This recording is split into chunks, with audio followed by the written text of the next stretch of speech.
മധ്യപ്രദേശിൽ മലിനജലം കുടിച്ച് 7 പേർ മരിച്ചു. മധ്യപ്രദേശിലെ ഭഗീരഥപുരയിലാണ് സംഭവം. 100ഓളം പേർ ആശുപത്രിയിൽ ചികിത്സയിലാണ്. ബുധനാഴ്ച ഇൻഡോർ മേയറാണ് ഇക്കാര്യം അറിയിച്ചത്. ഉത്തരവാദികളായ ഉദ്യോഗസ്ഥർക്കെതിരെ ശക്തമായ നടപടികളെടുക്കുമെന്നും അദ്ദേഹം അറിയിച്ചു. സംസ്ഥാന സർക്കാർ മരിച്ചവരുടെ കുടുംബങ്ങൾക്ക് 2 ലക്ഷം രൂപ ധനസഹായം പ്രഖ്യാപിച്ചിട്ടുണ്ട്.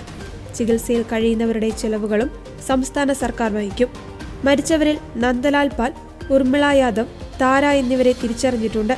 ഇവർ ഡയേറിയ ബാധിച്ചാണ് മരിച്ചതെന്നാണ് വിവരം. സംഭവത്തിനു പിന്നാലെ ആരോഗ്യവകുപ്പ് 2703 വീടുകളിൽ പരിശോധന നടത്തി.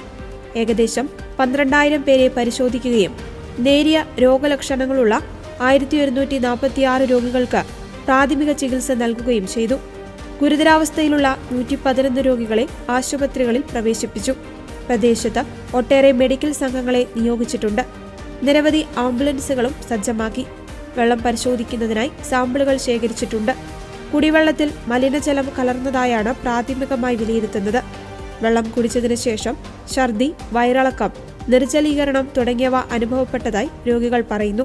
ഭഗീരഥപുരയിലെ പ്രധാന ജലവിതരണ പൈപ്പ് ലൈനിൽ ഒരു ചോർച്ച കണ്ടെത്തിയതായി municipal commissioner Dilip Kumar Yadav report ചെയ്തിട്ടുണ്ട്. പൈപ്പ് ലൈനിന് മുകളിൽ ഒരു ടോയ്ലറ്റ് നിർമ്മിച്ചിരുന്നതായും കണ്ടെത്തിയിട്ടുണ്ട്. ഇതാണോ മലിനീകരണത്തിന്റെ കാരണമെന്നതിൽ വ്യക്തത വരുത്തേണ്ടതുണ്ട്. വീഴ്ച വരുത്തിയ ഉദ്യോഗസ്ഥർക്കെതിരെ കർശന നടപടി സ്വീകരിച്ചേക്കും.